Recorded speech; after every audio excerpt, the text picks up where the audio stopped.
I'm doing well, man. It's great to do this with you, man. This has been a long time in the making.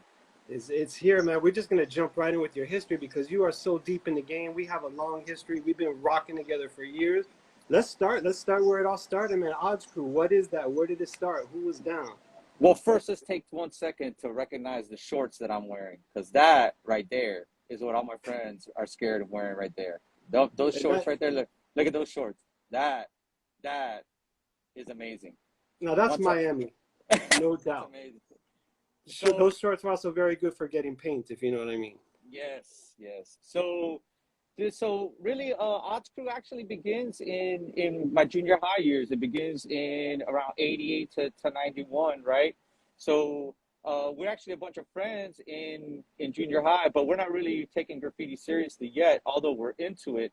I got Dar in junior high. I meet Dar in junior high. He's not really Dar yet, but he's actively like drawing and painting. So we were into that.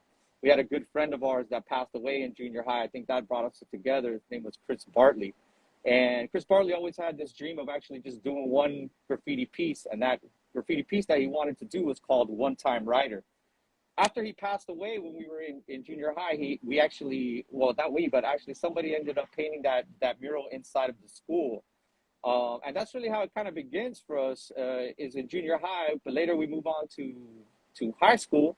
And that's really what we start taking graffiti a little bit more serious, right? So my brother, Bean, and Bruce, they're actually the first ones that got me more involved in it. I remember actually taking off with them from one of these house parties and actually painting some wall, just writing some tags or whatever. I didn't know what I was doing in Kendall. And Ken, that's hold really, on, hold on, hold yeah, on, hold on. Kendall represent. If you know what time it is, Kendall, Miami. Man, I mean, Kendall was between Cutler Ridge and North Miami, Cutler Ridge and downtown. We had the yeah. best of both worlds. I mean, what was Kendall like for you growing up, and what writers were getting up when you first jumped up on the scene? Yeah, so shout out to everybody in Miami, North Miami, down south, Cutler Ridge. Shout out to everybody that was painting at that time. But yeah, for me, Kendall was it, right? I think that Kendall was probably in that time had to have been the mecca of graffiti. I agree. Most graffiti writers were coming out of Kendall. There's no doubt. But for me, the heavy hitters were AIM Crew. I would see the 7 Up guys when I would take the Metro Rail. To me, Wild Crew was another serious crew that was really doing it. The FHs were doing it in my time. They were out there bombing. I mean, RA was doing it, right? Murr and Ellis and them, they were all doing it. So, those were really the standouts for me. Word That up. pho- that photo right there is a Kinlock Park. I remember that's me, Dar, and Bash. We actually got roped off on the 7th Street, the airport pennant. And the cops, I guess we were so young, and I don't know, they were just cool with us. And they said, "Hey, man, what are you guys doing here?" And they actually made us drive behind them, took us to Kinlock Park, and say, "Why don't you guys paint this wall instead?" And and that's what we ended up doing. I mean, that's a true story. I don't know why I'm barefoot in those photos, but somehow I end up barefoot in Yo, that photo. real talk. Miami-Dade County Police, thank you for supporting one of the most notorious graffiti writers at a young age. We are grateful for that. And speaking of badges, make sure you pick up a badge. Trek, thank you for your support. Everybody, thank you for your support. Every time you purchase a badge, it allows us to continue to tell this story, man. We are rocking live with SK545, the Weavester. So for those that know me from back in the day from Miami, I used to write weave. That's really about the first tag that I ever had. So this wall right here, this is the Ives Dairy wall. That actually Sinner's the one who came out in his interview and mentioned that he's the one who got it legal. That's me and Dar. I believe that's Brez sitting in my blazer. And this is the first times we're actually trying to do trying to get into some piecing letters and that kind of thing. We're actually trying to do it there. Yeah. No doubt, Yeah. no doubt. This is So, also Ives Dairy right there. okay.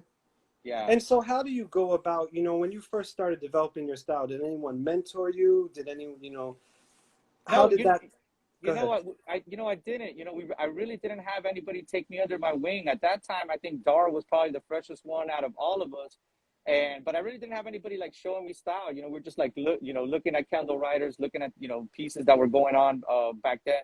That's an Odds Crew piece in the Hialeah pennant that me and Dar did. That's when we started taking we started taking our painting a little bit more seriously. But to be honest with you, I see a lot of these writers, and not talking bad about anybody, but a lot of the Miami writers, a lot of the time is spent in these pennants. That wasn't for us. We did do quite a bit of penance, of course, no question, but definitely the focus was straight vandalism. It was definitely street bombing. I mean, I don't know if it was just how many cans you had to steal or whatever to just do one, versus if you stole that same amount of cans, how many you could actually get out there and actually paint when you're going bombing. So I think maybe that was the difference why we kind of it led more into the bombing. And so I know also you're a product of Killian Senior High School, man. What year did you start going to Killian, and what was Killian like when you first went there?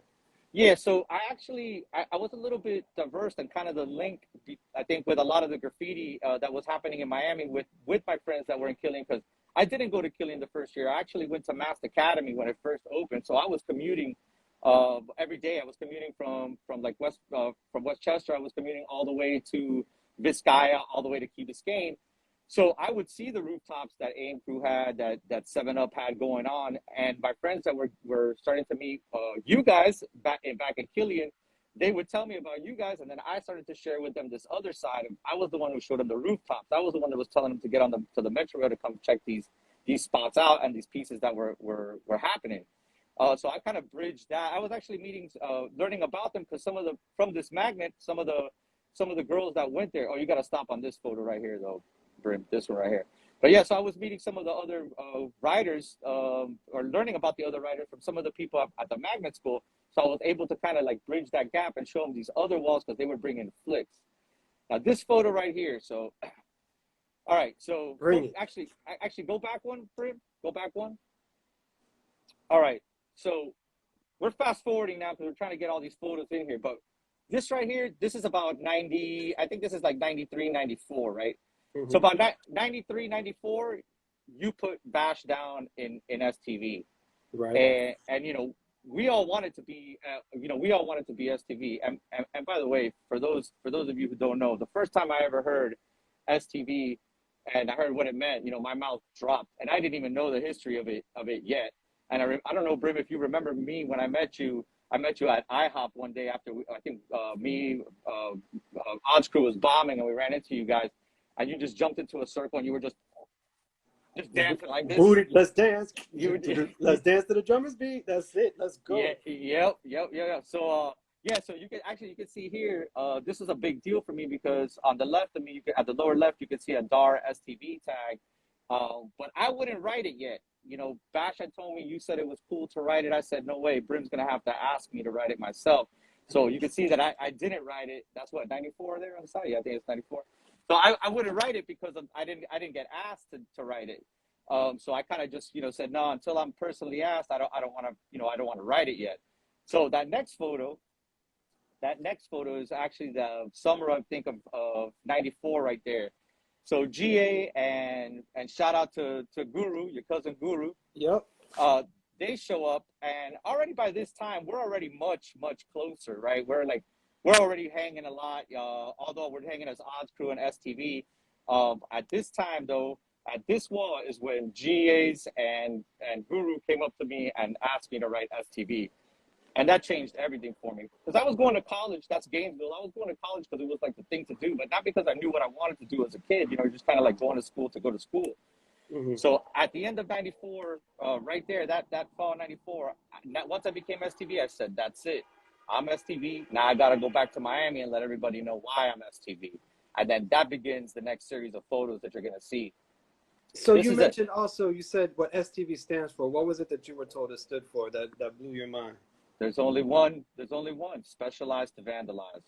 And at this time, let's big up DS from New York City. Came up with that title. Representing for since the mid 80s, most definitely. Yeah, absolutely, man. And we're gonna come full circle with DS too. So that's a great story. But yeah, so this when I come back, this is my year. This is 95, 96. And I'm taking weave to the next level. It's funny because that last photo, just before this one, that last photo you saw, this is like my staple little Troy, but I was doing it WEVEs with that upside down E there. That's crazy. Mm-hmm. Of all the ones that I had, that's the only photo we were able to find regarding that time. It's pretty funny. But yeah, 95, 96 was my year. I probably went all city. I'm getting real tight. Hold right there. I'm getting real tight with GAs at that time, and GAs is really the one who starts helping me like branch out. He's really the one who says, "Okay, man, you're destroying Kendall. We need to get you out of here." So we start driving to the city now, and he's starting to show me around. And so that we go 95, we go 95 hard, and then right here, I think this is end of 95, 96. I move up to Tallahassee, right? And I link up with one of my homies, Bruce. And hold on a second. Oh, I link up with one of my homies, Bruce, and he shows me this yard in Tallahassee. So GAs comes up to visit me, and I show him this yard, and from one day to the next, he was like, "That's it, man. I'm moving up." This right here, yeah, this right here, because this in Miami, we didn't have access to a train yard like this. These next 5 photos right here, these really represent the beginning of WH as far as really having access to trains. This is really me and GAs in the pioneering days of just, there was clean trains everywhere. You can't walk into a yard now and find a clean train. We would run down the street anytime we would catch graffiti on a train. We couldn't believe it, so we were like chasing these cars down. And this was this era. This really was the gateway for us to really start producing a sick amount of, numbers when it came to steel. And what's the difference to you between painting on a wall and painting on trains? Oh my God, everything. First of all, it's you've got to be much faster than you're painting on a wall. It's definitely illegal versus legal. It's not a game. The crime and the penalty for painting these trains is hefty. So something should be taken very seriously. But yeah, the style gets simplified. You don't use as much cans. There's not the amount of detail involved. So to me, it's just a different game. To be honest with you, as far as longevity is concerned, this is where it's at. Because I've done quite a bit of street bombing, wall pieces, and trains. And if you guys are really fighting for longevity, this steel movement, this freight movement is the single largest graffiti movement on the planet right now. And there needs to be serious conversation about this freight movement, because the amount of graffiti that's going up on these trains is like never before. It's just amazing what's happening out there right now. Steel train vengeance. That's it. No doubt. Yo, for those of you just tuning in right now, you are live with ESKAE STV, WH. We're going to get into all the other crews and things he represents, but show some love, y'all. This is crazy. This is history. This is my brethren. We going in. It's not a joke. It's not a game. Thank you for supporting, and let's keep it moving, man. So I see also you like to run with Weave, Twice, Info, and now this is older, but y'all are still to this very day. I'm seeing new things left and right, up and down. Like, yeah. What's going on with y'all? Do you have people doing this for you? What's going on? Yeah, no. So this photo in particular, I wanted to add it, man, because we always hear about the pennants. We always hear about these special places of pennants. But if you are really into the bombing scene, these are actually bombing landmarks. For us, these are spots that people wanted to do, right? Like that were kept getting done over history. They're like monumental spots. So that one spot, this is actually a funny story that keep going back one more, Brim. So that one right there, I had spotted that rooftop right there driving in downtown. And it was just, you see if you look on the right-hand side of that, it was all, kind of deteriorated wall. That's how I saw it. When we got up there, we realized that it was part buffed, and we thought, man, what happened here? We realized somebody was actually buffing it and getting it ready to actually do the logo, which you'll see in the next photo. And we had just gone over that, and poor guy, we went over everything he ever did on that rooftop. This is STV. This is how it does, man. Not a joke. We didn't mean to diss it, but yeah, we just we took it. And in fact, 30 years later, Twice is on that rooftop right now. Yo, that's what I'm talking about. Big up Twice, STV, WH, Killian Senior High. Let's go. Yeah, so this right here, another classic. If you're from Kendall, everybody knows what that spot that is. Tattoos Baloo. And we were running it. So this is kind of a little system that we had. I was just really good with the proportions. I could just look at a wall and I could extend the letters, no matter who we were with. The fellas will tell you, it could be 6 of us. I'd look at the length of the wall and I would fit all those letters in perfectly. Literally reaching to the very end of that wall. And so we just had a system too, because we're not looking to get in trouble, not looking to go to jail. So I would just run the letters, and they were just coming right behind me, filling in. And this has just been kind of a system that we've adopted since then. I mean, that's got to be 2000 or something like that, 98, And 98, so 99. Yeah. how long does it take for, so like that, for example, it's all three of you, and then how, is that correct? Yeah, that's all three of us. So I think me, Swell, and Twice timed it the other day, and to do all three names, I think we were under like 2 minutes, 2 or 3 minutes. 2 minutes, 3 minutes. Listen, y'all, this is not a joke. This is not a game. This is STV crew. Yeah, Total so domination of the streets. that one right there's got a funny story because that's over there off of Sunset, and me and Info, just clowning because we lived right by there. We went and we did that pipe, so we did our names on that pipe, and it was funny when we went to go take photos of that. We actually had a little kid show up in a boat, and he was like, "Hey, you guys did that?" And we were like, "Yeah." He was like, "Oh, I'm a huge fan. You want to get on my boat to get good photos?" So sure enough, at the same time we're going there to get flicks, we get on his boat, and he puts us right in the center of the canal, and we were able to get that shot right there. Big up the youth that's definitely supporting. You Yeah, already know what time it is. that was crazy, man. Yeah, that was crazy. And again, This, just more and more mayhem. yeah. So we call this whole era, right? This era's got to be 98 to 2001. We call this the Silver Slaughter era. This one right here, we got that photo about B Porno and Twice. We did that spot. And to get that photo, we actually went up to that building and told them we were in an architecture class. And then there was a southbound building. We needed to take a picture of the architecture. So we're literally in some like attorney's office, just hanging out the window, taking the shot of getting that flick right there. No doubt. Silver Slaughter architects of the future stand up. No Yeah, doubt. it's great. This right here, this one's for Trek, man. So talk about history. You know what that is right there, right? That's the Yeah, that's boom box. boom box. That's the boom box, man. So Trek talked about in his interview, talked about holding it down. Listen, man, we've been holding down that spot for years, man. That's pre Art Basel. That's pre Winwood. I mean, that's straight hood when you would go into that area. And let's keep it real. I mean, Boombox, this is Trek. He set it off. He has made it a staple, a Miami staple. Let's make sure it stays in the hands of STV and Miami artists, period, to represent, because we don't want to go into an out-of-town writer without representing Miami, which was Trek's original vision, to have a Miami writer and an out-of-town writer. So let's make sure we make that happen. Yep, yeah. So yeah, man, that's just got a lot of good memories for us. And I mean, to the left of that, right, that's the RC Cola to the left, which back then was for those of you who were around, that was the Yammy Yammy I Love Miami wall, because that's what was spelled on it. It was a giant top to bottom on that, Yep. Yeah. More Silver Slaughter mayhem. More Silver Slaughter era. So yeah, me, Info, and Twice are really the ones that kicked that off. A little while later, Info gets into a little bit of trouble, and then you'll see that Zinc jumps into that mess. There he is right there. So you can see us going for, I think that's like 37th Ave off the Canal, off the Dolphin right there.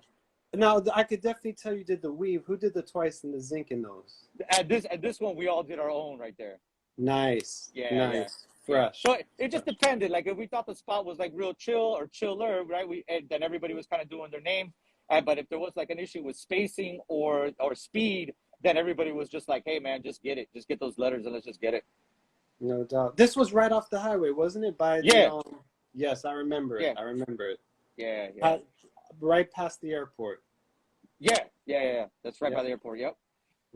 More Silver Slaughter. Yeah, you'll see the toll plaza fence. If you remember, that was like a huge bombing landmark, right? To get that toll plaza fence. Remember, Stir had gotten it, Quattro had gotten it, right? And then you're gonna see some photos now where we actually ran it into the ground. We ran it until that fence isn't there anymore. Right. We closed that era out. Yeah. So, let's see. Where's this?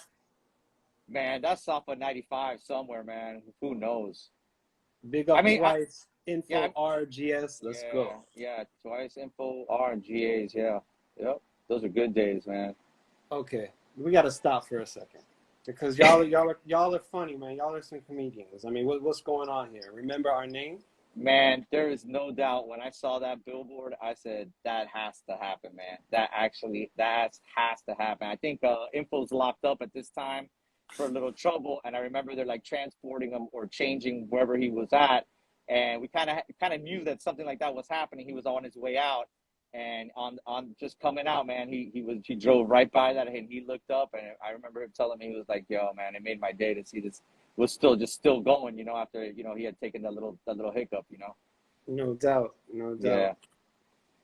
Yeah, this is a spot off of US 1 now. I think that's the public storage that most people bombed the side of the wall off of US 1 now. That's got the the underline now happening. Yep. That was some crazy red rooftop. That's actually me, Duels, and R beefing with another crew, and they we were just going back and forth, towing each other, and then there we are just on top again. No doubt. Big up Yeah, Duel's original STV crew.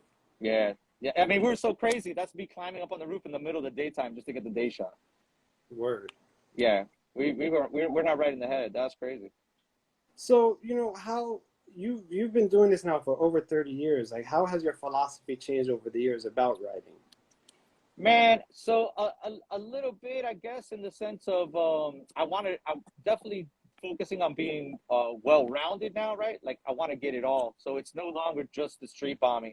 I want to be able to do the street bombing. I wanted to be able to do the piecing. I want to be able to do labels, marker tags, right? So a little bit different in that it's not that I want to say less focus on this, but I want to say more focus on the other elements of it as well.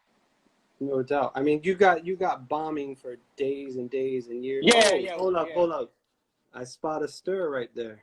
Yes, Look at that. yes. TM, big up Stir, original, one of the Yeah, STV, one of the first members I put down with STV crew. yeah. Shout out to Stir, man, because that guy really gave me a lot of, motivation, because you see somebody going hard or harder than you are, Yeah. if you're built like I am, that was definitely somebody you would have tried to live up to, when I would chill with Stir. Like, he was definitely getting it if you were from Kendall. Yeah, Stir was no joke, man. Yeah, he was no joke. Yeah, just Yeah, more of the same. That's just, this the Silver Slaughter. It's just the era that I wanted to cover, because it was a very important era. I think this is actually what catapulted us to our, to infamy, during this time. Because I think around that time when we started doing it, 2008, 98 to 2001, I mean, it was just years of this, like just years and years where we were just like getting it and getting it. Every night. I mean, me twice, Info, me twice, Zinc. We would be going to Walmart, and we were doing dollar silvers, and we'd walk in and say, "Hey, we need you to open up the glass shelf." And she's like, "Yeah, which one?" And we were like, "All of them," because we're gonna take it all. And we would just literally take out every single silver can, and there were dollar cans, and we just and go get it, and we wouldn't stop until it was all gone. And then the next night, it was let me get all the silvers again. And wow. this went on for years, man. For those of you that saw this era, uh, you guys definitely know what we were doing at that time.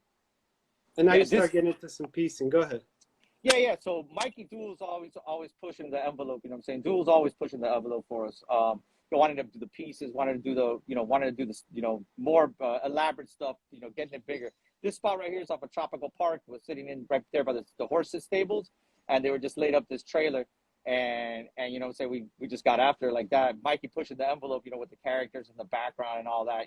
Me still kind of stuck on my silver thing. I really am, just don't care too much about the piecing. Just really don't have the patience for it.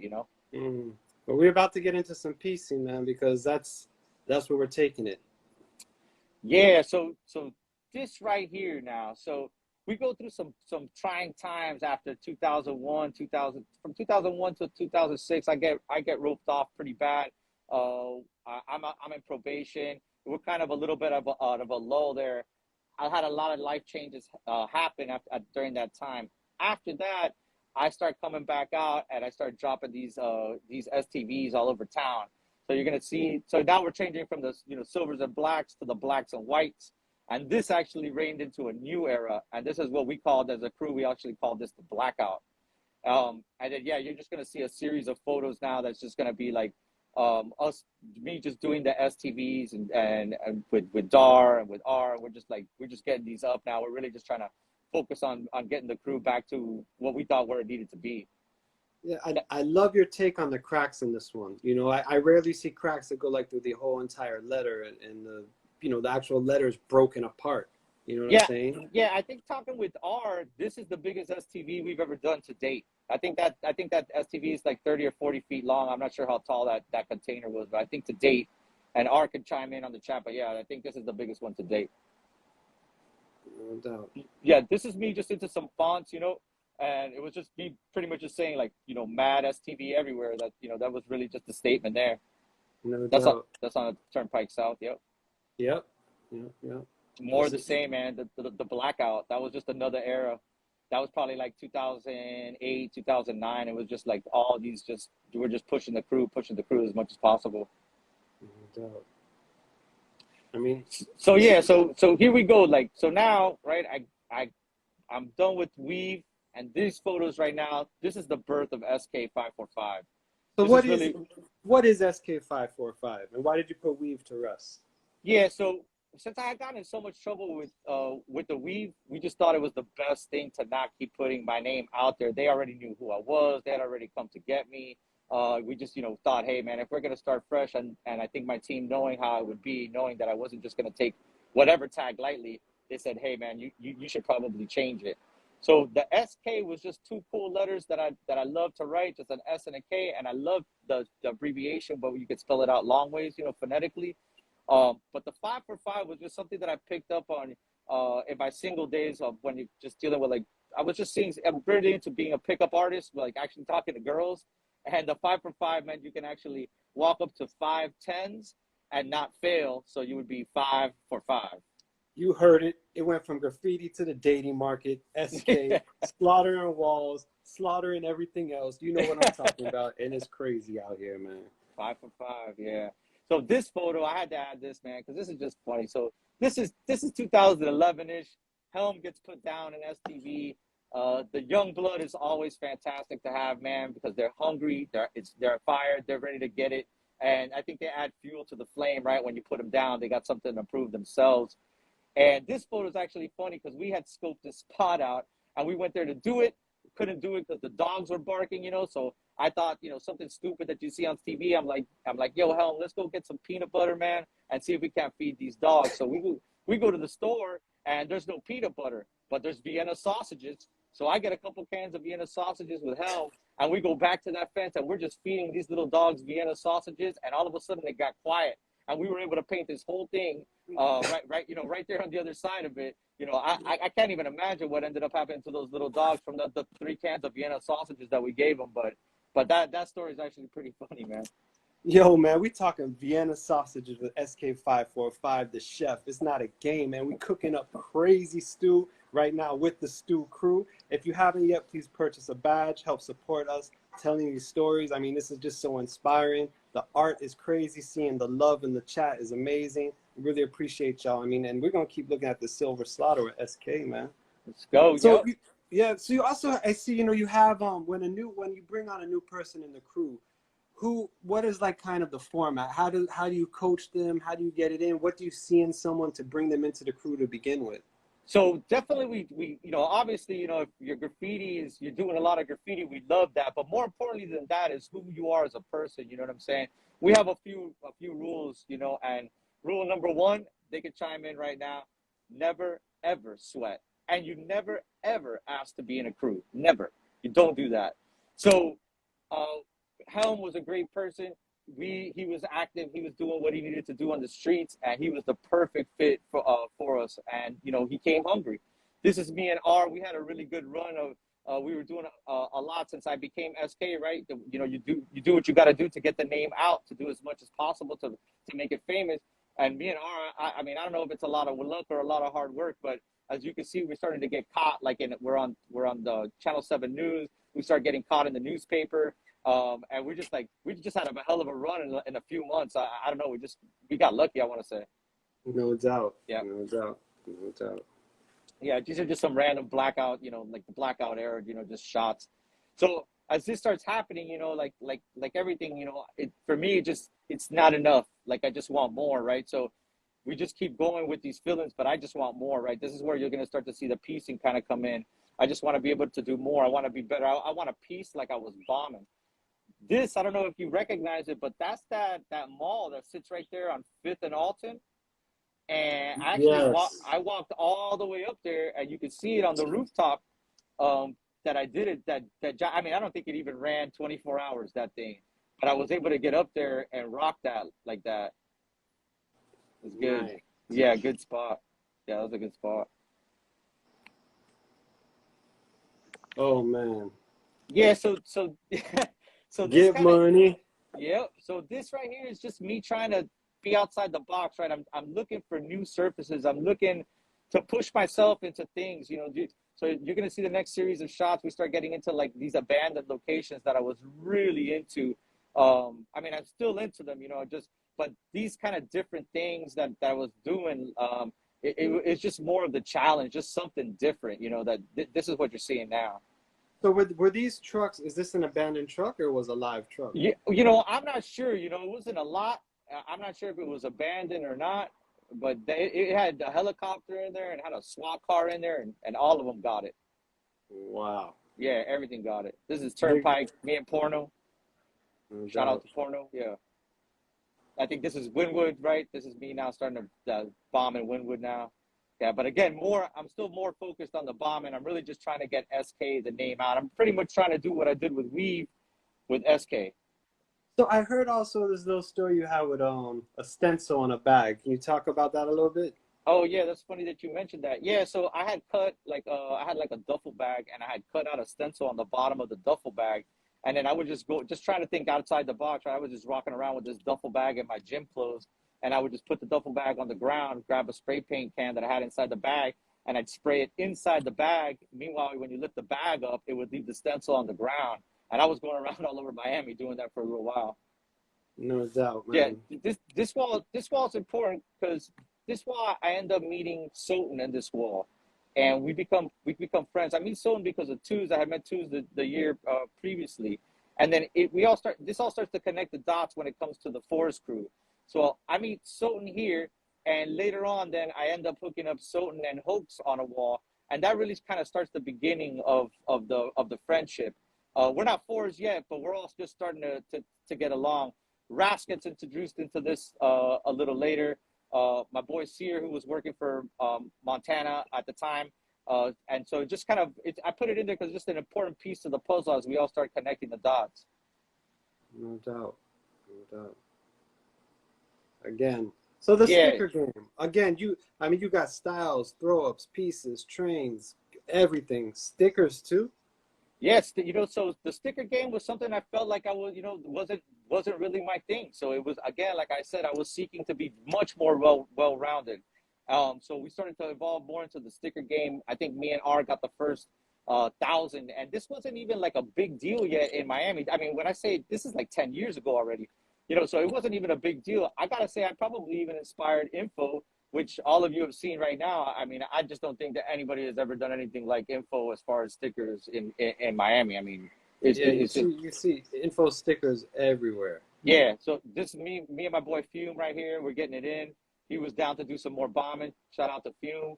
That's off the turnpike. Big boys right there, top to bottom, wooden fences. He knows.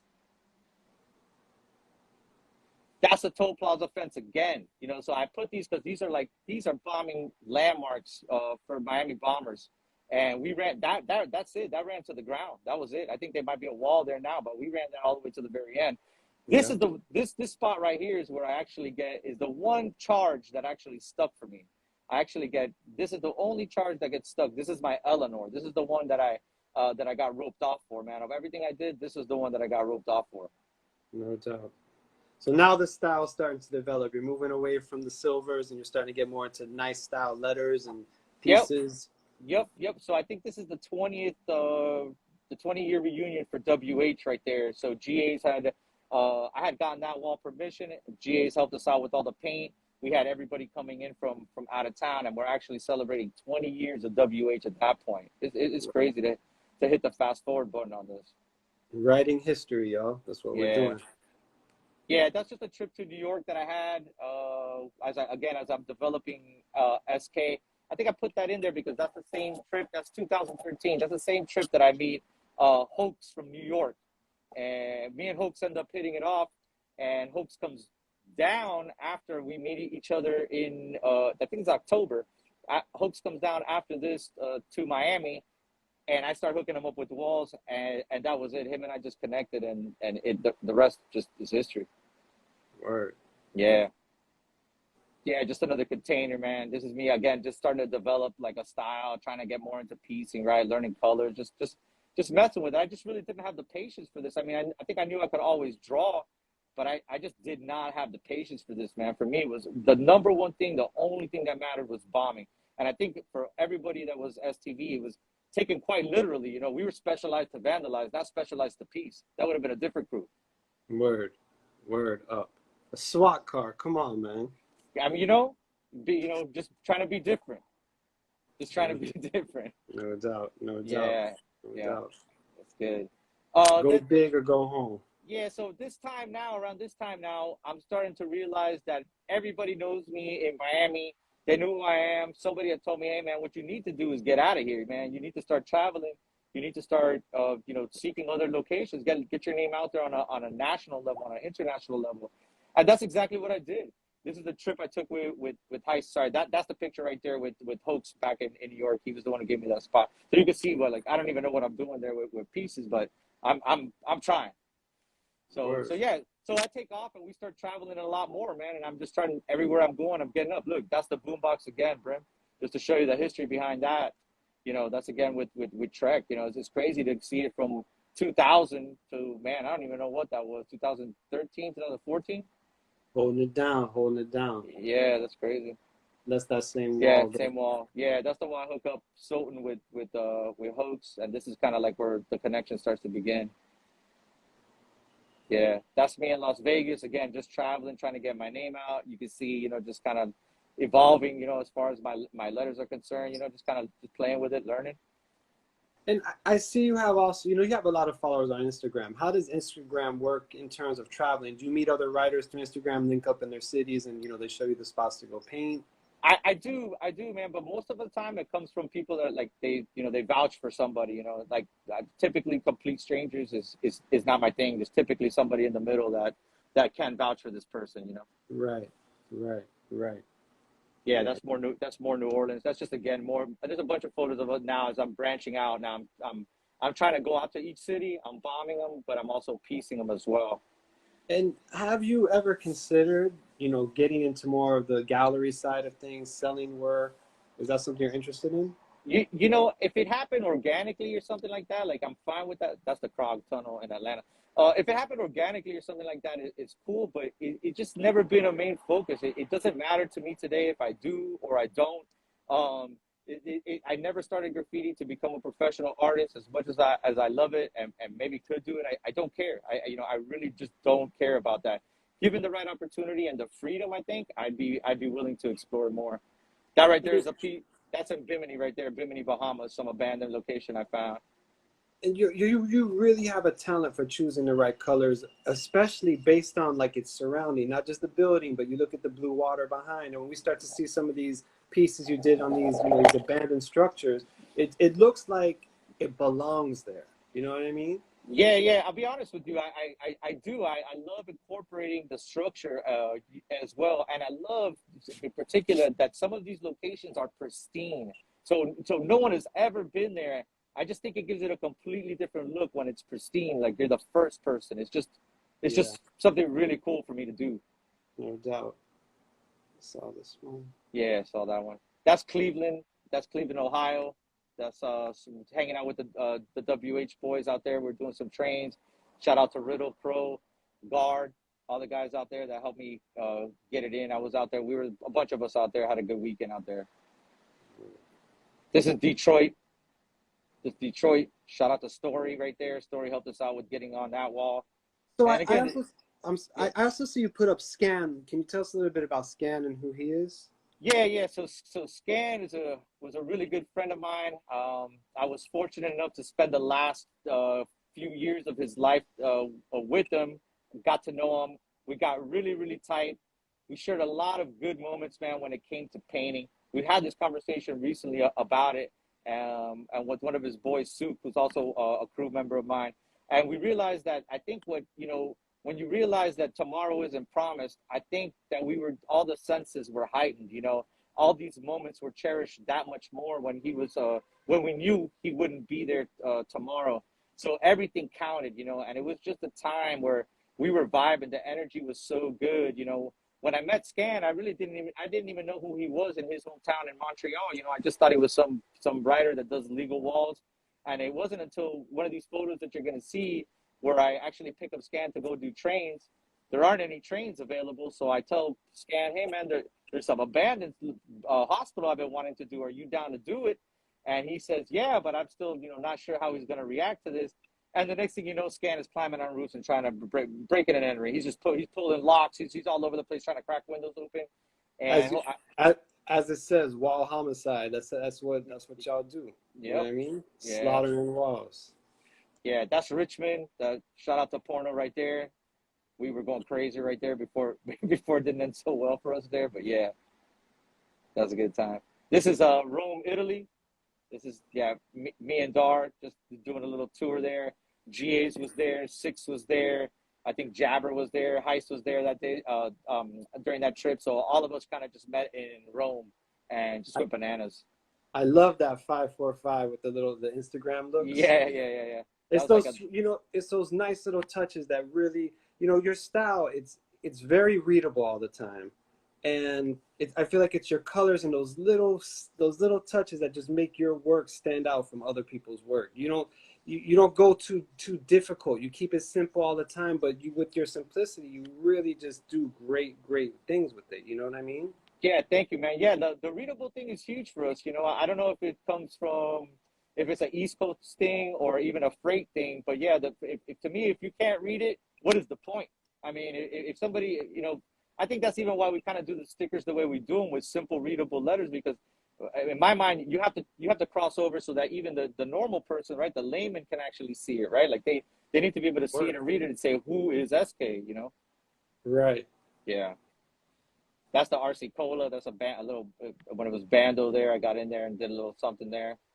So how long does something like that take you?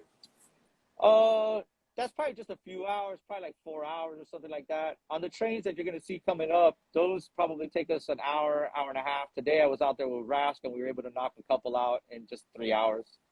And are you bringing outlines to walls, to trains nowadays? You just going for broke, freestyle? Nah. Yeah, no. So I sit down and I'll sketch to kind of, learn new shapes and learn how to twist the letters a little bit, so I'll sit down and sketch. That's Isla Mujeres, Mexico right there. That was a dreamy spot. So yeah, I'll sit down and kind of sketch and to learn how to manipulate the letters a little bit. But I think it's really important when you walk up to the wall and even when you pick out your colors that a little bit of feeling is involved, You sketched something yesterday and you go to paint it today, maybe you're not feeling the same way. Maybe it just doesn't have that same, that same vibe that you were feeling when you drew it. So I think the element of freestyle is important. So you kind of like connecting to the moment and with the cans and with the definitely colors too. I think it's important to connect. I think just but the raw emotion, if you can get the raw emotion out, I think that's going to be your best product. No doubt. Yeah. It's all Italy there. Yes, that's Rome again. Yeah.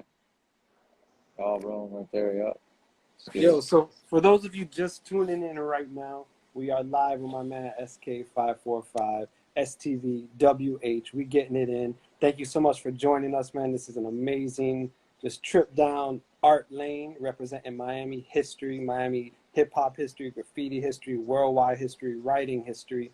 Please take your time. If you haven't already, support by picking up a badge. We really appreciate it. It's you, the donors, that really help us continue to tell this story, man. And this is one of the great stories of our time, just seeing a brother that came from our community, from our neighborhood, all city, all country, all world, oceans. As soon as it's going to be rocket ships. I know. Who would have thought, Prim? Remember us in the neighborhood? Who would have thought, you know what I'm saying, that it was going to amount to this, Like, to me, this is just incredible, man. Word up, block by block. I mean, it's like y'all are bold too. You let people know you're scared to do this. We're not scared. You know what I mean? We got the crew that's ready to get up wherever, whenever, however. Yeah, that's a clean trains in Rome and Italy. Yeah, man. I mean, it's if it doesn't, for me, if it doesn't have that element of illegal, it's just not quite the same, man. I don't mind chilling with the homies and painting legal walls, but for me, that element of illegal is just got to be there for this to be real graffiti. Word. Yeah, that's the subways in Rome there. I just snuck one in real quick. You can see look at the subway train just destroyed behind me. It's amazing. Yeah, man. Good stuff. Yeah, so that's Isla Mujeres, Mexico. Oh, look, that's the important one right there. So that's the abandoned hospital that I went into with Scan. And this is really when I start to realize who the hell this guy Scan is. So then I started getting word back from the community of they were like, yo, man, it's great to see Weave and Scan together, man. Scan is the man in Montreal. And shortly thereafter is when I go up to Montreal to visit Scan, and I go up there with Hoax. And this is where like the whole connection with Fours begins. You know, we start getting closer. We start just vibing, man. I mean, he's hungry to get it. Hoax is hungry to get it. I am too. So we just start getting after it, man. And the energy at that time was just amazing, man. We just shared a lot of really, really good moments, man. And, you know, I can only pray to be as loved as this guy's Scan was, man. R.I.P. Alex, man. This guy, when he was sick, the whole graffiti community reached out and supported him on his journey, man. And I got a lot of love for Alex, man. That is a really great person, man. And super fresh, man. Like probably one of my biggest influences in my style when I was actually just learning how to piece is Alex Scan. I mean, this is a true G right there. Word up, big up, Yeah. Scan. There he is. Yeah, that's Scan right there on the right, getting it, and that was the piece that I was doing next to him. Yep. Yeah. So that's why you see me write Scan and everything that I do, man. That one really hit me, man. Him and I were getting really, really close, and that one really hit home. No doubt. Yeah, man. Good stuff. Yeah, that's me and R. That was during the SK days, getting it up. Me and R showed up on the first 48. It's crazy. Some house there me and him did, and it popped up. I think it was in a series of 1 month. We just started popping up in the news, in the newspaper, and R was like, "Man, damn, bro, you know how to pick them." No doubt. Yeah, big up R. Yeah, this is me and Dar right there. Yeah, just got truck. Yeah, they hooked us up with, man. That was cool. Yeah. So these are my bando locations, man. So this one right here, this is Bob Strawn in DeLeon Springs, Florida. It's a orange packing district. And this is where I'm saying, like, I'm just wrapped up in these locations, man. Like these locations of I don't, you know, you see them on Google Maps, you find them on Google Maps, and you don't know what to expect when you arrive, right? Like you don't know if there's gonna be a surface to paint. You don't know what you're gonna walk into. And that whole mission, you know, when I would go and do this, this one I did with my wife. When you go to do these spots, you know, these locations, man, and it's such a unique building. You know, I think it's in there somewhere. Yeah, this is in Jacksonville. Some silos that I found. Yeah, some silos that I found in Jacksonville. Now those outsides are all painted once I set it off. But that was I just literally just going there for the shot. Like I was like, this is an incredible location. Yeah, I mean, even like it's like the background rust of that right. building. Exactly. Right? Yeah. Yeah, and then zooming out, it's like, you know, you're like, man, this is incredible. You'll see some really weird ones that we did. Some cool locations. Yeah, this is another abandoned location, like on the way down to the Keys. I had found this spot right there. It was like some kind of testing facility, or like I think it was like some kind of radar facility for the military. What's the strangest thing you've seen in these abandoned places? Man, you'll see those photos. Me and Helm did an old highlight building. That's the Bob Strawn again. Me and Helm did an old highlight building. We done an abandoned sawmill. I mean, just some weird shit. Oh, I think it was a cool photo of an abandoned hovercraft. That's really strange. That's another abandoned hospital with Scan. Me and him, I took him to do another one there. We found. Yeah. But yeah, these abandoned. Yeah, this one too. This is an abandoned pump house where this is what monitors the irrigation out there by Lake Okeechobee for all the fields out there. And I was able to find this location, and it's just such a cool spot because right on the other side of that little bridge right there is just water. It was just a really neat spot to do, man. It's in the middle of nowhere. The more remote, the cooler it is for me. Yeah, I agree. And it makes brilliant, like even in photograph, the photos themselves just make like a brilliant piece of art to hang on your wall. And I noticed like Trek and them have some of your pieces in these unique positions hanging in their crib. You know what I mean? Just these real abstract places that you go and paint. Yeah. I just thought it adds so much to the piece when the surface that you're painting on, right? Like it's just that much more different. It just really does add to the photo. So I was almost, even though maybe nobody would see this, I was just going, it was just for self. It was just for something very unique, just something different. Word. And you even see like the reflection of the piece in the water. Right. You know what I mean? Yeah, It's brilliant. It really looks like it belongs. Yeah, that's another spot I found in Arcadia, Florida. Ran into that one, man, and I think I ran by it like just traveling around Florida and came back with my wife to actually get it. I'll literally be doing these Florida tours, just knocking out these abandoned locations, man. I mean, to me, they're just spectacular. Like, I don't know why no one has done this already. To be honest with you, they're just really cool locations. So you got wifey on lookout? Not on lookout, but she's there with me, So I take her with me, but she's not like actually like watching what I'm doing. She's in the hotel relaxing and all that stuff, Got praying it. for me, I guess. No Yeah, doubt. Thank you for your prayers. No doubt. yeah, for real. Thanks, babe. So this right here, this is that silo that I just showed you with the rust on the exterior. That's me and Helm on the inside of it. Like we went back another time, and I told him, I said, Helm, man, we got to do the inside of this shit. Excuse me. And when we went in there, he saw it and he was like, yo, man, this is probably one of the sickest surfaces I painted. So it's literally just a complete round, silo. And we're in the inside of that. I remember it was hot as hell in there. But we got it. I think that's the weekend Helm and I went. We went up north. We went all the way as far as to like almost, I think, Pensacola, Florida. And we rocked like 10 of these on the way back. Wow. Yeah, 10 in a weekend. Yeah, Wow. there it is right there. Nice. Yeah. What were the walls real dirty? Yeah, it's like a really weird material, man. Yeah. This right here is the Cape Romano Dome. So that's actually that was actually somebody's home at one time. And those domes actually sat on land, but over time the hurricanes eroded all of this away. And then it just sat on the water. And I planned this out to go there on a boat and ended up painting this spot on a boat. And man, the Naples News came in and they tore me apart on that. Yeah, there you go. The volunteers coming in. Yeah. So 3 volunteers to repaint Cape Romano Dome houses after vandals tagged them. Yeah, yeah. So it was quite the uproar in town, man. I was pretty freaked out about it, to be honest with And you. and they don't know how happy that makes you to be in their article called a vandal.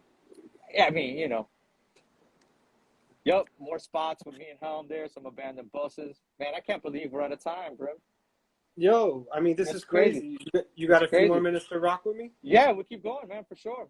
I mean, yo, your catalog is crazy, and this is just a portion. You've just selected a portion to share with us. Yeah, we're just flying through them, and still. Yeah, that's down south too. That's what I think the Nike missile base down south near Homestead. That's actually a pennant like that. That get a lot of traffic as well, right there. Yeah. So, what life lessons have you learned from like graffiti and from crews? Oh man, wow, man. Cherish these moments. You know what I'm saying? Like, and just be yourself. I think I really rely on my crew today, not just as graffiti, man, but really as friends. Like things that when we really need help from each other, these are the people that I reach out to you. Our crew is not like some of these other ones that you see where they just Instagram crews. These are people that I've been with for a long time, and we've done a lot together, seen good times and bad times, and these people are battle tested. I know what they're made of, and they're my go-tos, So appreciate your friends and realize who your friends are, who your real friends are. No doubt. And big up Allison, who is in the house, the co-founder of the Museum of Graffiti. Thank you for all your work and for sponsoring the opportunity for us to share this art story. If you have questions for SK545, drop it in the chat as we approach the end. Now, what's up with this building? So there's more of these unique locations I'm telling you about, Brim. This is a UFO building. We call it the UFO building because that was the architecture of the building. Was located down in the Florida Keys. And my boy Scan visiting me, he went down there with his wife to spend a couple of nights, and he came back and he was like, man, I got the spot for you. He went in there and he did the pool because it was a pool in the center. And he was like, man, we got to go back down because I know you're into these vandals and this location is sick. So if you look through that glass right there, you can see that he had saved me this spot right there with a spiral staircase and like a chandelier. You can see it, I think, in the next photo that might be coming up. But yeah, it was an incredible spot. Scan made me go all the way. There it is right there. Scan made me go all the way down to get it, No doubt. Yeah. I mean, I'm kind of blown away trying to absorb because I'm just not familiar with someone going to these very remote places. I'm not saying it hasn't been done, but just these really remote places and just going to paint, not for the sake of everyone seeing, but just having your name in this real unique background, this unique place, the vibe. Like what goes through your mind to pick out these spots? I mean, I think it's just the more unique, right? The more exotic. I mean, this right here is the cross Florida canal project. This is actually, they were actually planning on trenching across Florida a canal, just like the Panama Canal. It never actually happened. That right there, what you're seeing is the bridge, one of the pilings of the bridge that they were going to build over this canal. The development stopped because of environmental reasons, and these pillars are actually sitting in the middle of a forest. And I was able, privy enough to find out where it was. I took helm there, and we got it. So for me, these locations are just the historical value that they have. Number one, I think it just adds to the story once the piece is on it. Absolutely. Oh, come on! It doesn't get more Miami than this. So that's out there by the Big Bend of Florida. We're 10 hours north of Miami. Me and Helm pull up to this spot in the middle of the night. I mean, it's 12 o'clock at night, 1 a.m, and we don't know where we are, and we pull right in there and we just start painting. That's it. We just get it. Big up. Yeah, man. Good stuff. That's another abandoned hospital just outside of Jacksonville. I think that might have been on the Georgia line. Are there weird vibes inside these hospitals sometimes? Does anything strange happen to you while you're in these places? I mean, I think so, man. Nothing strange has happened, but I think you're always just kind of sketched out, man. You're always just, it's just weird. You hear things, it's just bugged out. That's an abandoned sawmill. Wow. Yeah, that's with Helm again. That was that same trip. Me and Helm rocked like 10 felonies in a weekend. That's a fact. 10 felonies in a weekend, straight up. Oh my God. Yeah, that's a dude right there. We saw that one. Again, if you're just joining us, we are live with ESKAE 545 STV WH, almost 30 plus years in the game, Miami legend. I mean, again, there you go. Hovercraft right there. Abandoned hovercraft. I mean, come on, man. First of all, where'd you even find a hovercraft? You know what I mean? Hey, say I won't. You right. will. Yeah, I will. Yes, I will. Right there, these are these bunkers right there that we found in Jacksonville. So these are I think, ammunition bunkers that we found in Jacksonville. And what me and Helm did was actually go inside and paint one each. We each did one that day. So this is inside the bunker? Yeah, that's inside the bunker. Yeah, Helm got his and I got mine. Is that the light coming in from that doorway lighting up your piece like that? Yeah, that's just the glare from the sunlight. Yep. Yo, you know what? I know who you are, SK. You are the Indiana Jones of the graffiti world. Whatever it takes, man. No doubt, man. Whatever it takes. This is funny. I know you'll appreciate that. I thought maybe we'd be breaking out of prisons, but I'm breaking into prisons to paint one. This one right here is an abandoned prison that I found, and I couldn't believe that it existed, and I just got myself in there with Dar, and we ended up rocking those right there. So you're Google searching these kind of places, looking them up on maps? Yeah, so there's a whole community of urban explorers that they go out there and they really take photos of these abandoned locations and stuff. And I kind of started to get into that whole urban explorer thing, and then just kind of watching their videos and picking it apart because they're not too happy with me in these locations. I just kind of start finding and get clues, things that kind of tip me off to where these spots might be, and I'll just track it down myself. Yeah, Indiana Jones watching. Yeah, yes. Yeah, another bando right there. Yeah, that was a scam, man. That was another one. That place is gone now. Yeah, that was off of 95. I mean, the pieces just don't stop. The architecture doesn't stop. You know what I'm saying? So this is Vieques, Puerto Rico. This is Vieques, Puerto Rico. That's an abandoned sports complex. So I'm out there during style discipline the first time I was out there in Puerto Rico. Spent some time on the major island, and then I took my wife to Vieques so we could spend the second half of the vacation out there. And same thing. I'm doing my homework. Boom! I run into this abandoned sports complex, and that's where I rock. I went in there and rocked one of these pieces. It's probably one of the next photos you should see. It's a pink. Yeah, there it is. That one. You also mentioned now you're part of the MTN team. How did that come to happen, and what does that mean? Because they don't really sponsor artists. They don't sponsor writers. No, they have a team. How did you get down? Yeah, so it was really through Hoax, Musa, Sear, and Scan. They were all kind of rocking MTN and just doing that, and they kind of just grabbed me into in the mix. And for some time, I had already been true to MTN, but then just over time, we had just shared a relationship and helping each other out during Art Basel. And I mean, this went on for a long time, you know, before they started to really help me out and, you know, help me get on. And then, so, you know, for me, it's MTN all day. No doubt, represent. Yeah. Those are these abandoned bunkers also in Vieques that I found. Those are some military bunkers in Vieques as well. And so you do. Oh, hold on. This is the classic. This is what's hanging inside of Trek and Lizzie's crib right here. Yeah. So go ahead. yeah, so my boy Yahtzee put me out to this place, to this boat. This boat is off of Cape San Blas in Florida. And it's, you know, it's just out there in the middle of nowhere, really, you know. So me and Hoax were doing a Florida tour. I went out there to go rock this is one of the spots we went to go rock. I literally just thought this was just some abandoned trash just sitting out there on the beach, you know, waiting to get towed. Me and Hoax went out there to actually do pieces on it, but when we get there, it's not quite on the land how we wanted it to be, and we didn't want to do it. But we get in the water anyway, and it's freezing that day, but the water was actually warm. But we get in there, and we just do this, and we take off. And, man, that turned into, like, another Cape Romano, but worse, man. The hate mail started coming in immediately after we did that. It turns out that Donna Kay is, like, a pillar of hope for people that survived the hurricane and stuff. So, you know, not the best move as far as the public. Hey, you survived the hurricane too, Hurricane Andrew. So Yeah. It's same one as Scan. Yeah, just more bando locations, just cool locations, man. Just some weird machinery in there. You know, I don't even know what that is to the left.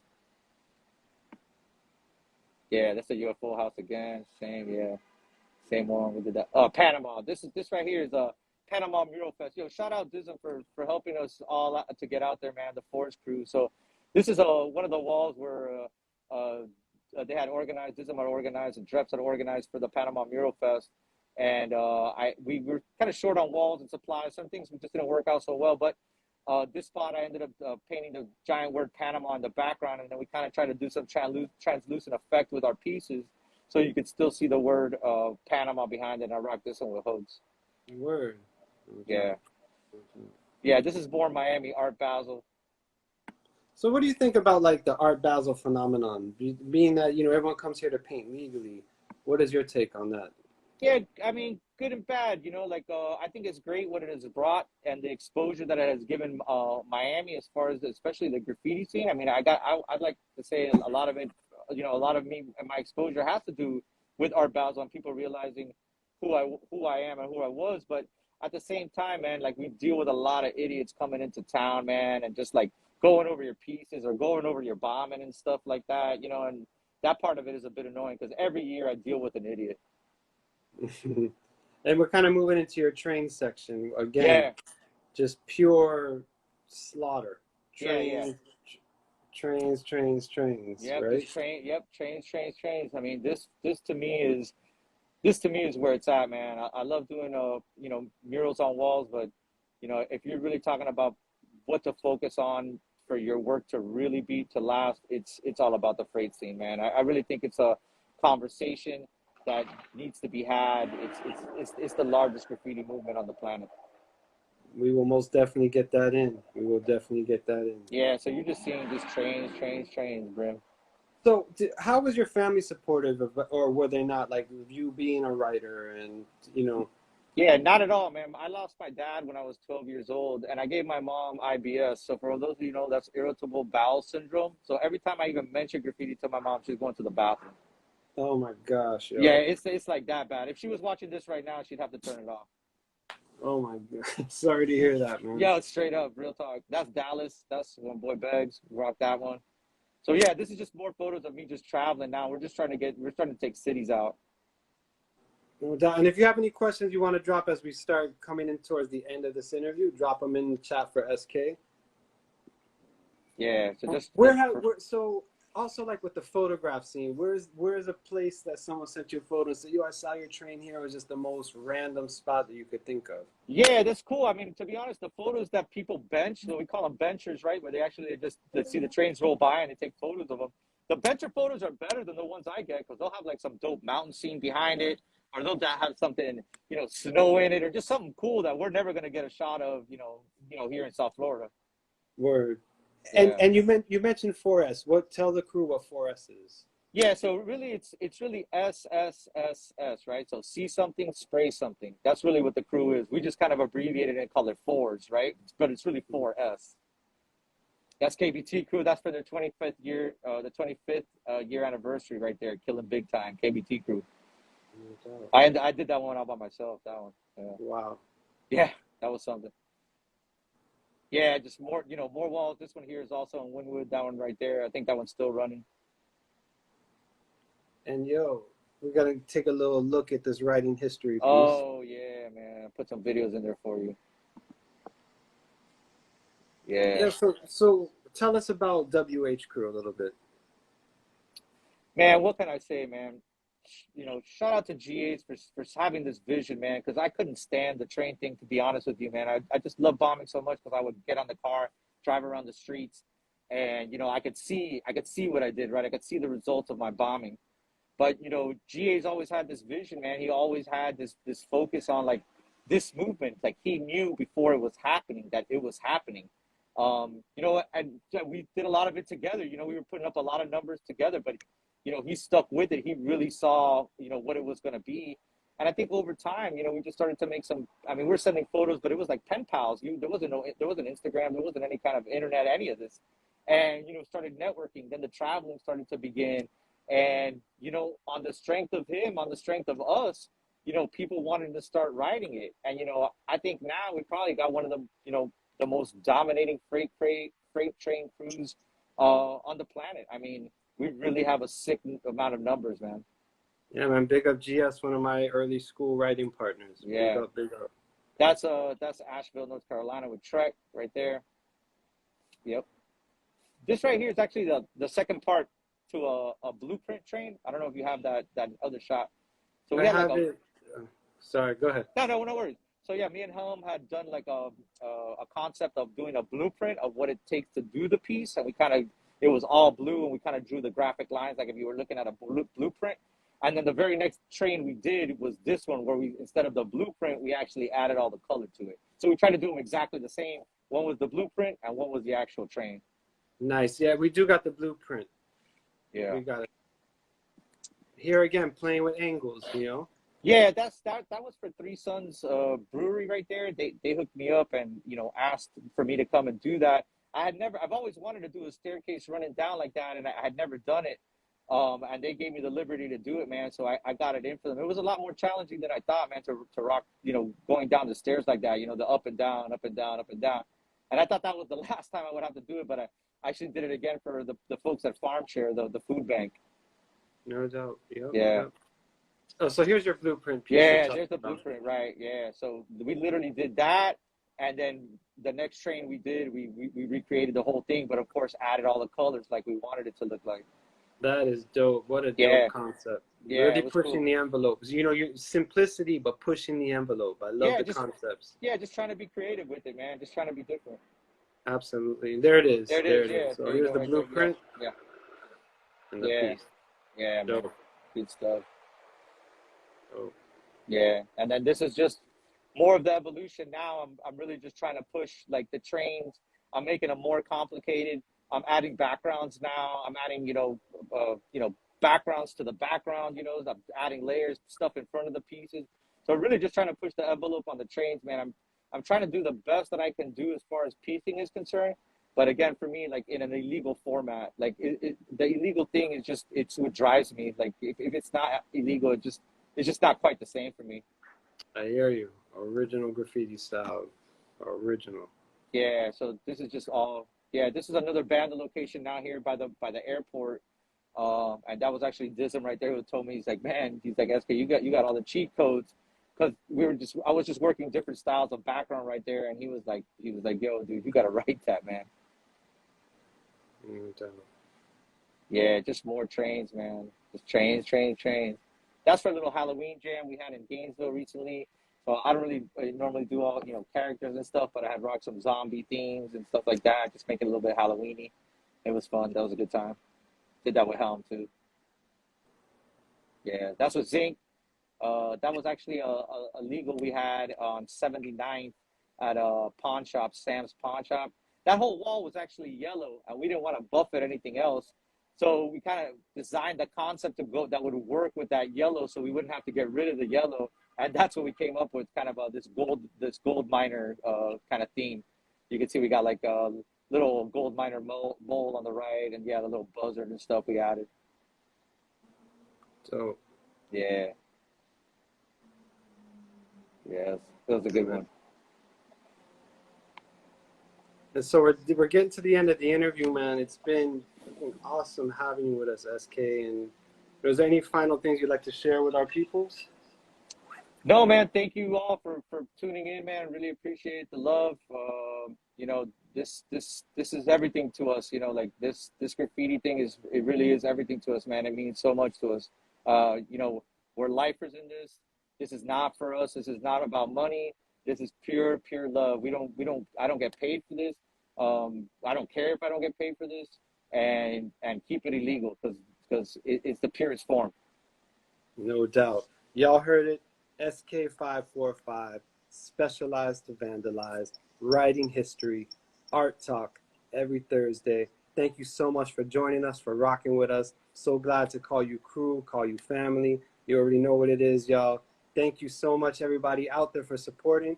Give you another minute if you could support by purchasing a badge. We know we got to give SK his flowers, his props, his love, his spray paint, his everything, man. Yo, you have been doing it. You keep doing it. You're an inspiration to the people that came before you and the people that are traveling after you, man. And you just keep walking that line, my brother. Yo, and thank you, Brim, man. You always have me in mind, man. You always have the crew in mind, man. And I really appreciate that, man. You're always looking out for me despite, you know, some of the differences that, you know, we discussed and things that we've dealt with. Thank you always, man, for having me in mind, man. I really appreciate you, bro. You know what it is. Now, the last question. For $1 million, will you drop that mask? Never. Peace, y'all. Thank you for rocking with us.